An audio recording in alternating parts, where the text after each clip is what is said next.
Aleluya, gloria al Señor. Hoy es 2 de febrero del 2020. Doble bendición para ti, para mí, para la gloria de mi Señor Jesucristo. Le damos gracias al Señor porque estamos una vez más, otra oportunidad más de bendecirte con alguna palabra, a lo mejor que tú escuches por aquí, por este canal, por YouTube. Tú escuchas por aquí alguna palabra que te edifique, que te sane, que te salve, que te ayude bastante. En el nombre poderoso de Jesús. Para mí es un grato placer servirte para la gloria de Dios. Bendita sea su gloria, bendita sea su palabra. Hoy te vengo a hablar de algo muy interesante, muy bueno.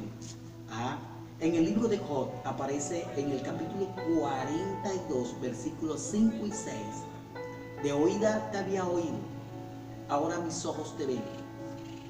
Hoy me aborrezco y me arrepiento. Habla Job de una manera tan especial. ¿Por qué? Porque había conocido al Señor. Había estado en su presencia.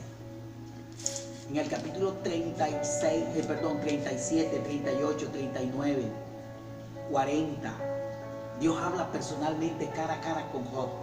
Eso me da a entender a mí que Job estaba frente a frente, cara a cara con el Señor. Porque había una pregunta y una respuesta. Tú me enseñas, Señor. Tú respondes, Señor. Y el Señor le enseñaba a Job. Le decía muchos secretos, muchas cosas. ¿Dónde estabas tú cuando yo hice los cielos y la tierra? Tremendo. Eso es lo más interesante de un creyente.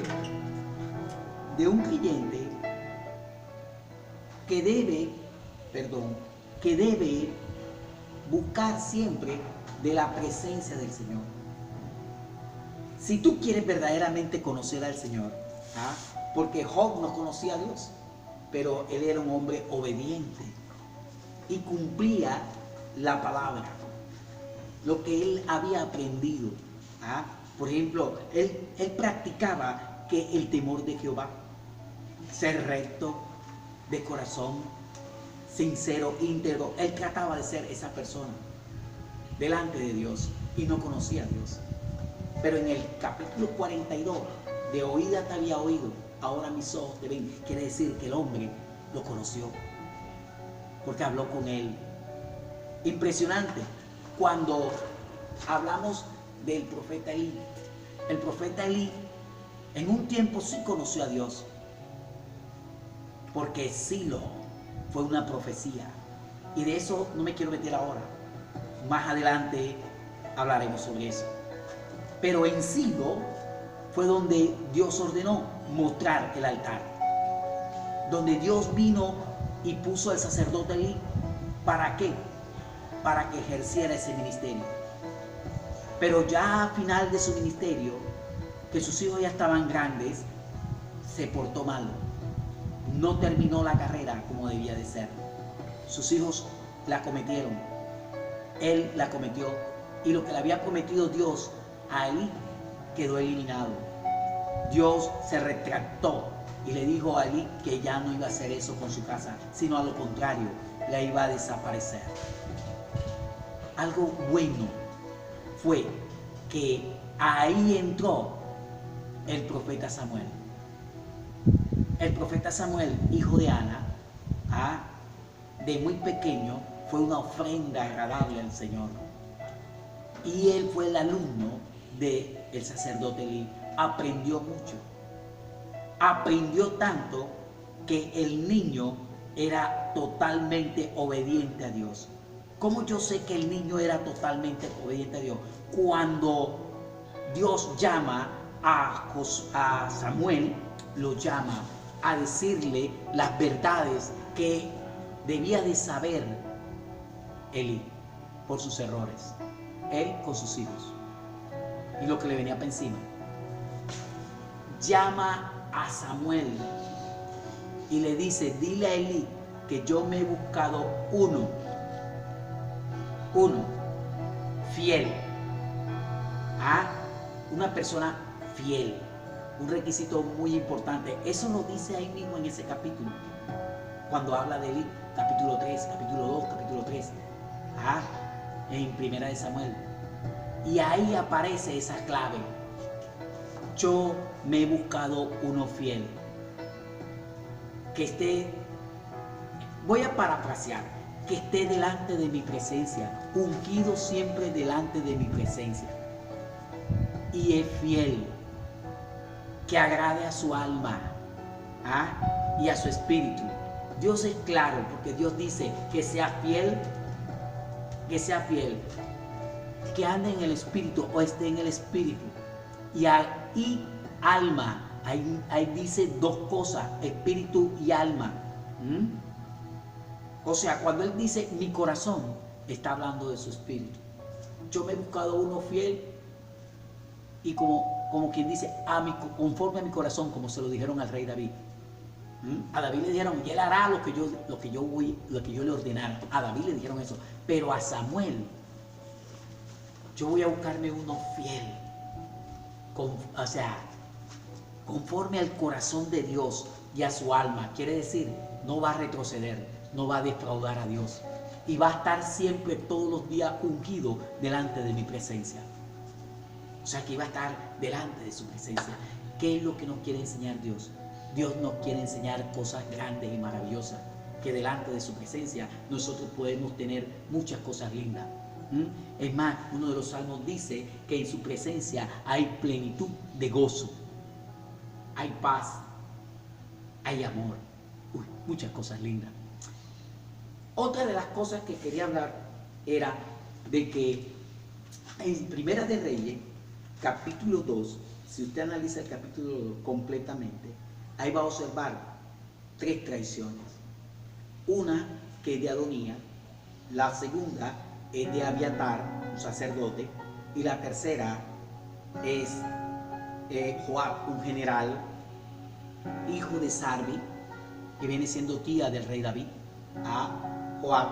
Ellos 3 traicionaron no al rey David, sino que traicionaron a Salomón. ¿Por qué? Porque Dios había elegido desde antemano a Salomón, que iba a ser rey. Iba a ser el escogido rey. Pero resulta y acontece que Abiatar, que viene siendo nieto de Elí, por apoyar a Adonías, igual que Joab, apoyaron a Adonías, un hermano mayor de Absalón. O sea, él es hermano de Absalón, mayor que Salomón. Ahí se va a distinguir la situación. Abiatar, que viene siendo nieto de Elí, se había colado y estaba ejerciendo el sacerdocio. Pero si esa casa ya había estado anulada, cancelada, porque esas eran las órdenes de Dios, y este se coló. Resulta y acontece que los que se cuelan siempre no tienen un final feliz. Porque en ese mismo capítulo, cuando hablan de la traición de Abiatar, que apoyó a Adonías para derrocar al rey Salomón, el rey Salomón lo desterró y lo sacó del sacerdocio. Lo mismo que le había prometido Dios a Elí: ninguno de tu casa ya no será más, no ejercerá el sacerdocio por portarse mal. Adonías, por querer el reino, derrocar al rey, también Salomón lo mandó asesinar, que muriera. Y Joab, que se metió dentro del templo por apoyar a Adonías, pero Joab no apoyó a Absalón, él no lo apoyó.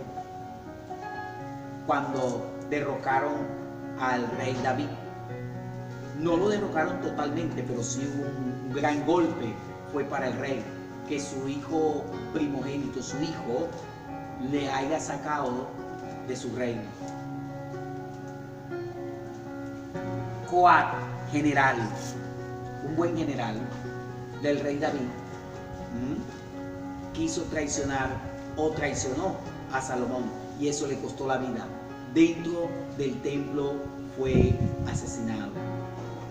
Abiatar lo desterraron, quedó Sadoc como líder principal, ejerciendo de los levitas en el templo como sacerdote, ejerciendo ahí su carrera. Siempre el sacerdote Sadoc se mantuvo a la línea, porque cuando Adonías se proclama rey, se quiere proclamar rey, aconteció que el rey David estaba vivo todavía cuando este se proclamó. Y él preguntó, ¿y dónde está Sadoc? Y Sadoc está en el templo. Llámamelo acá para que unja a Salomón. Y fue en esa época, en ese momento, donde fue ungido como rey Salomón. Estos tres, Adonías, Abiatar y el rey y Joab en general, todos tres murieron. La traición es la paga, su paga es la muerte en estos aspectos. ¿Por qué? Porque es algo que es debido a muerte, derrocar a un príncipe, derrocar a un rey. Y si falla, o muere el rey o mueren los traidores. En este caso, cuando Dios determina algo, y la persona, insiste en seguir la voluntad de Dios, que la voluntad de Dios se cumpla, quiere decir que Dios va a apoyar y lo va a sacar adelante. Es algo impresionante. Job tenía estas características. Seguía a Dios. O la había cometido. Él también apoyaba a sus hijos. Ese era el temor o el miedo que tenía Job por sus hijos. Y por ese temor fue que le vino a Job el problema. Fue cuando Satanás lo pidió a Job. Pero a la final la prueba de Job era no, de ninguna manera, él no podía negar a Dios. Tú no puedes negar a Dios. Tú no puedes negar que eres hijo de Dios. Tú no puedes negar que eres cristiano evangélico en el trabajo, en la universidad. Porque dice la palabra, si tú lo niegas a Él, Jesucristo te va a negar delante de ti, a donde está el Padre. Él también te va a negar. Cuando nosotros nos portamos fiel, por eso fue que la palabra fiel es algo fuerte, algo que quiere decir lealtad, quiere decir compromiso, quiere decir que hay una unidad grande ahí. Cuando se buscaron al profeta Samuel, Dios dice algo muy bonito, fiel, es fiel, conforme a mi corazón y a mi alma, estará conmigo delante de mi presencia. Mire, es fácil entrar en la presencia de Dios, es mantenerte en santidad. ¿Y cómo yo te puedo mantener en santidad? Practicando la verdad. No me cansaré de decirlo y de enseñarlo. Cuando tú entras en esa comunión íntima con el Señor, esa relación, la fe tuya, la fe que tienes tú, te crece. Porque ahí no es una fe que tú leíste en un libro o un artículo que leíste tú de algún gran profeta o algún gran ministro del Señor. No, es una fe vivida, es real. Porque cuando tú tienes esa comunión y esa relación con el Señor, suceden cosas maravillosas. Estás delante de Él como estuvo el rey David, delante del Señor, ungido delante del Señor, como estuvo Samuel, ungido delante del Señor. Cuando los apóstoles recibieron el Espíritu Santo y fuego, fueron ungidos delante de Dios. Y ellos aprendieron a estar delante de la presencia del Señor. Uno de los ejemplos fue Pedro, que fue a orar en Jope, en una azotea, y Dios le mostró un lienzo. O sea, estar en comunión íntima con el Señor, en relación con el Señor puede mostrar muchas cosas, lo que Él quiera. ¿Por qué? Porque hay una relación muy buena y eficaz. Es lo que te quiero decir. Para que tú sigas prosperado, para que tú, para que tu vida, tu ser, tu familia, tu matrimonio, o si tienes un ministerio, para que ese ministerio prospere y avance, tienes que estar delante de la presencia de Dios. Esa es la clave. Porque el Espíritu Santo te guía, te va a guiar. Y una persona que se humilla, que se rinde y vive humillada, rendida, pidiéndole al Señor que le ayude, suplicando, clamándole al Señor, Señor, ayúdame. Mostrando uno verdaderamente que uno no puede, sino que lo puede en Cristo, con Él sí se puede. Y para que se pueda en Cristo Jesús tienes que aprender a entrar en su presencia. Estás bendecido. Espero que esto te haya ayudado mucho. Gracias. Y le doy la gloria al Señor.